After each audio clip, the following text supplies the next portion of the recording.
بسم اللہ الرحمن الرحیم نحمدہ و نصلی علی رسولہ الکریم اما بعد۔ واقعہ کربلا کے حوالے سے میں چند باتیں آپ کی خدمت میں عرض کروں گا کہ تاریخ اسلام میں ایک عظیم جہاد کی شکل بنی جو کربلا کی جنگ میں لڑی گئی، اور ہمارا عقیدہ ہے کہ اسلام اور باطل، حق اور باطل کی جنگ تھی، اس میں کوئی شک نہیں ہے، اور اس میں اہل سنہ والجماعہ کا متفق عقیدہ ہے کہ حضرت حسین رضی اللہ تعالیٰ عنہ حق پہ تھے اور یزید باطل پہ تھا۔ تو یزید کا حضرت حسین رضی اللہ تعالیٰ عنہ سے اور ان کے خاندان سے، ان کی فیملی سے کسی بھی طرح مقابلہ نہیں کیا جا سکتا۔ اللہ نے حضرت حسن کو، حضرت حسین کو، آپ صلی اللہ علیہ وسلم کی تمام فیملی کو، آپ صلی اللہ علیہ وسلم کی اولاد کو جو مقام، جو عظمت، جو نسبتیں عطا فرمائی تھی، تو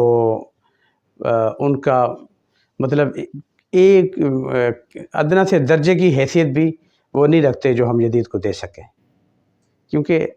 ان کو اللہ نے بہت عظمتیں، مقام، فضیلتیں عطا فرمائی تھی۔ اس لیے ان کا کوئی تقابل کرنا حضرت حسین کا اور یزید کا، یہ بالکل غلط ہے۔ یزید کی کوئی حیثیت نہیں ہے حضرت حسین کے مقابلے میں۔ اب سوال یہ ہے کہ یہ جو جنگ ہوئی تھی اس کی وجہ کیا بنی تھی؟ کیوں حضرت حسین رضی اللہ تعالیٰ عنہ کربلا یعنی کوفہ تشریف لے گئے تھے؟ اس کی وجہ یہ بنی تھی کہ ایک تو حضرت امیر معاویہ رضی اللہ تعالیٰ عنہ کے وفات کے بعد یزید نے جب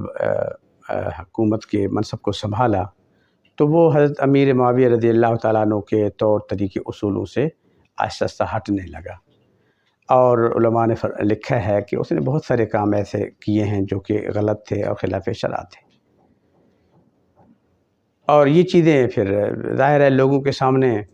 آتی بھی رہی، لوگوں کو معلوم ہوتا رہا، باتیں نکلتی بھی رہیں۔ ایک وجہ یہ بنی، اور دوسری وجہ یہ کہ حضرت حسین رضی اللہ تعالیٰ عنہ کو کوفہ کے لوگوں نے باقاعدہ کوئی کم و بیش کوئی 30-40 ہزار خطوط لکھے تھے کہ ہم یزید کو اپنا امیر، اپنا خلیفہ، بادشاہ نہیں مانتے، آپ تشریف لے آئیں، ہم آپ ہی کے ہاتھ پہ بیعت کریں گے، آپ کو اپنا امیر المؤمنین مانیں گے، خلیفۃ المسلمین مانیں گے، لہذا آپ کوفہ تشریف لے آئیں، ہم آپ کے ہاتھ پہ بیعت کرنے کے لیے تیار ہیں۔ تو ان خطوط کی وجہ سے، ان کی روشنی میں حضرت حسین رضی اللہ تعالیٰ عنہ نے حضرت مسلم بن عقیل رضی اللہ تعالیٰ عنہ کو روانہ فرمایا کہ تم جا کے وہاں کوفہ کے احوال دیکھو، لوگوں کی جو ہے نا یہ خطوط تو آئے ہیں لیکن حقیقت کیا ہے اس کو جا کے تم دیکھو۔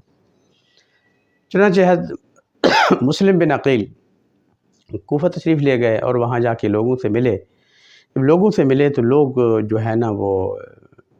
دھڑا دھڑ ان کی پیروی میں اور ان کی بیعت میں اور ان کے ساتھ چلنے میں، ان کے ساتھ بیعت کرنے میں ساتھ ساتھ ہونے لگے، اور وہ ہزاروں کی تعداد میں لوگ ان کے آگے پیچھے، دائیں بائیں ان کے آگے۔ حضرت مسلم بن عقیل رضی اللہ تعالیٰ عنہ نے جب یہ کیفیت دیکھی کہ یہاں تو لوگ واقعی حضرت حسین رضی اللہ تعالیٰ عنہ کے بہت زیادہ چاہنے والے ہیں، محبت کرنے والے ہیں، اور وہ یہ چاہتے ہیں کہ حضرت حسین رضی اللہ تعالیٰ عنہ یہاں تشریف لے آئیں، تو اس وجہ سے حضرت مسلم بن عقیل نے خط لکھ دیا کہ واقعی میں نے یہاں دیکھا ہے، لوگ آپ سے محبت کرتے ہیں، عقیدت رکھتے ہیں، آپ تشریف لے آئیں۔ تو اس کے بعد حضرت حسین رضی اللہ تعالیٰ عنہ نے مدینہ سے تیاری فرمائی، مکہ تشریف لائے، یہاں کے عمرہ ادا کیا، اور پھر مدینہ میں مشاورت کی، یہاں بھی آ کے مشاورت کی، خاص طور پہ اپنی فیملی، اپنے خاندان، اپنے رشتہ داروں سے کہ اس طرح مجھے کوفہ والوں نے بلایا ہے اور میں وہاں جا رہا ہوں۔ تو اکثر حضرات نے، خاندان کے حضرات نے، اکثر حضرات نے تو نہ جانے کا مشورہ دیا۔ وجہ یہ بتائی کہ یہ کوفہ کے لوگ کوئی مطلب یہ ہے کہ ان کی بات پہ زیادہ اعتماد نہیں کیا جا سکتا۔ انہوں نے آپ کے والد حضرت علی رضی اللہ تعالیٰ عنہ کے ساتھ بھی دھوکہ کیا اور ان کو بلایا، لیکن ان کے ساتھ پھر ان کے ساتھ رہنے کا یا ان کے ساتھ سب کچھ قربان کرنے کا جو ایک طریقہ یا جذبہ ہوتا ہے وہ انہوں نے نہیں اپنایا۔ آخر وہ وقت آیا کہ وہ شہید کر دیے گئے۔ تو ہمیں لگتا ہے کہ جب ان کے ساتھ یہ ہوا ہے تو آپ کے ساتھ بھی یہ لوگ ایسے کریں گے، مشکل وقت میں یہ آپ کا ساتھ نہیں دیں گے۔ محبت کرتے ہیں آپ کے ساتھ لیکن مشکل وقت میں ایسی محبت نہیں کرتے کہ مشکل وقت میں آپ کے ساتھ ہو جائیں۔ بہرحال اس طرح مشورہ کرتے رہے، لیکن حضرت حسین رضی اللہ تعالیٰ عنہ ان مشوروں کی روشنی میں تھوڑا سا ارادہ ختم کرنے لگے کہ اب نہیں جانا. تو اس پر حضرت مسلم بن عقیل رضی اللہ تعالیٰ عنہ کے جو فیملی کے لوگ تھے وہ اصرار کرنے لگے کہ نہیں ہم چلتے ہیں. ایک تو وجہ یہ بنی کہ حضرت مسلم بن عقیل کے قریب دائیں بائیں بہت زیادہ لوگ آ گئے، لیکن جب جدید کو پتہ چلا اور اس نے سختی کی اور گورنر کو کہا کہ ان لوگوں کو جو ان کے آگے پیچھے ان کو پکڑو، گرفتار کرو، تو پھر وہ لوگ حضرت مسلم بن عقیل رضی اللہ تعالیٰ عنہ کو آہستہ ایک ایک کر کے چھوڑنے لگے. چنانچہ وہ وقت آ گیا کہ بیچارے تنہا ایک گھر میں جا کے انہوں نے پناہ لی، اور اس کے بعد وہ بھی اس طرح شہید کر دیے گئے بڑے بے دردی سے، اور سارے لوگ ان کے ساتھ منافقت کر کے بھاگ گئے، چھوڑ گئے، دائیں بائیں ہو گئے. تو انہوں نے پھر خط لکھ دیا کہ پہلے میں نے آپ کو خط لکھا تھا بلانے کے لیے، لیکن اب صورتحال یہ ہے تو میں شہید ہو رہا ہوں اور آپ سے گزارش کر رہا ہوں کہ آپ مت آئیں، ان لوگوں پر اعتبار نہیں ہے. اور جب ان کو خط ملا تو انہوں نے جب مسلم بن عقیل کے بھائی نے خط پڑھا کہ ہمارے بھائی شہید کر دیے گئے، تو اس پر جو ہے نا انہوں نے یہ فیصلہ کیا کہ نہیں، اب جا کے ہم نے ان سے لڑنا ہے اور جو ہے نا اپنا بدلہ لینا ہے، واپس نہیں ہونا. لیکن مشاورت میں باتیں ہوتی رہی آخر نتیجہ یہ ہوا کہ وہ وہاں سے چلے. پھر کربلا ایک جگہ میدان تھا، اس کا نام کربلا نہیں ہے، لفظ ہے کرب و بلا، کرب